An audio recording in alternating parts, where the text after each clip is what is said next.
我叫张婷雅，我是中法混血，我现在在台湾表演，我也要讲台语。There we go. Just kind of backing up. How did your parents meet? They met in Taiwan, in Kaohsiung. My dad was working here as an engineer. My mom was a student at Wenzhou, and they met at a club. Okay, Yeah. nice. Pretty standard. Born in France, and as soon as my grandma found out, she brought me back to Taiwan. My mom had to follow her. Is that legal? Do you have any memories of being a kid here? Absolutely. All my memories with my family, because I only have family in Taiwan. We used to do this thing with my grandpa. We would go down to the park and karaoke, and it's definitely my Taiwanese side of the family that made me a singer. So my grandma raised me until I was 6, and then my parents got divorced, separated. My dad brought me back to France. It was pretty rough. When I flew back, I knew it was my father I was with, but I didn't really know him that well. My grandma was not around, so it was very traumatizing. I was in school right away. They had to just keep me in a room because I was crying all the time. Oh, wow. So the kids were kicking me because I couldn't speak French, right? Oh. Damn.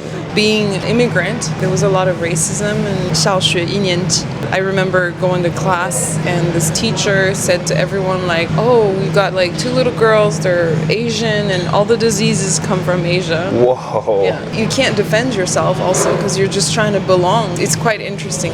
For me, because I didn't grow up in a very stable environment, this need for identity was very strong. So as a kid, I'd say I'm Taiwanese, I'm Taiwanese. I would say that a lot. It's not cool to say I'm from France.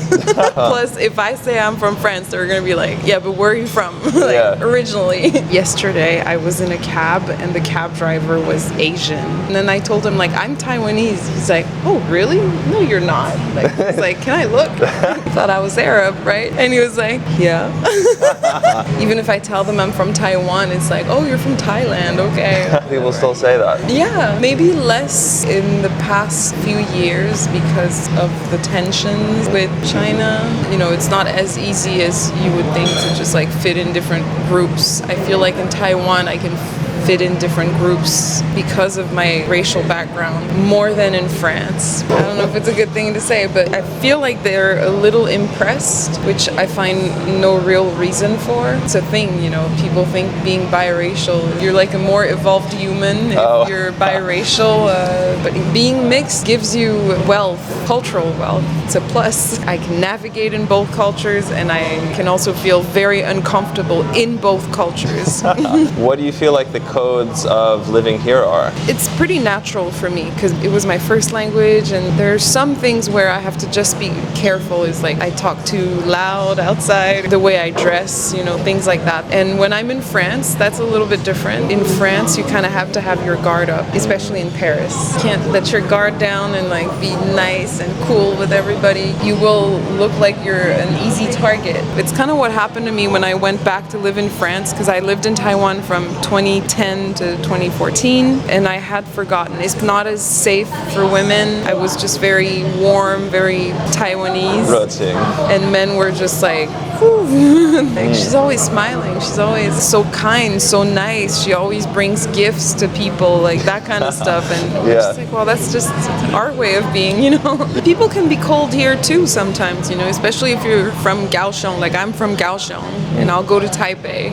It's a different vibe. The older generation, they're still as warm. And you moved here in 2010. Why did you come back at that point? To be with my family. As a kid, I just promised myself I'm going back to Kaohsiung as soon as I'm 18, and that's what I did. I got to live with my grandparents, but you think I'm going to be with my family. Well, by the time I was 19 and I came back here, my cousins, my brothers, they were all older, so they had their own lives. As Kaohsiung was getting more modern every year, it's always sad to lose the flavor of Kaohsiung. These things that I used to do with my grandpa, when small businesses, small shops, at every corner of every street. That Taiwan vibe is what we live for, and when we're here. I don't like when things are too new and soulless. That was the disappointment. But then it was a wonderful experience to perfect my Chinese, learn how to read. Went to 成功大学 for law, and that was about the time that I started playing in bands and performing. Do you think being mixed helped you kind of get in the door here? Oh yeah, definitely. They're like, oh, you're mixed. You can sing in all these languages, Spanish songs. I could sing in French and Chinese and Taiwanese, and that's how I got the gigs, which is also why I struggled with feeling legitimate as a musician. But I took it seriously. It was a great opportunity for me to learn. Do people see you differently now that you have a career in France and now you're coming back here? People, I don't know, but my family, yeah. It's like, yeah, definitely. They weren't taking me seriously for many years. Like, musician, like, are you sure? Whatever, you know. There's a lot of similarities between the French and the Taiwanese, I find, in the way they look at prestige. And so on both sides, they kind of had the same expectations, and they weren't very happy about me becoming a musician. But my dad got to see the evolution of my career more clearly than my mom, because he could see like that I had some presence, like media. I mean, for me to send like an article in French to my mom, it's like it means nothing. But then as I got to come back for more and more shows, they've been more and more proud. That feels nice. Well, appreciate it. Thank you for this conversation.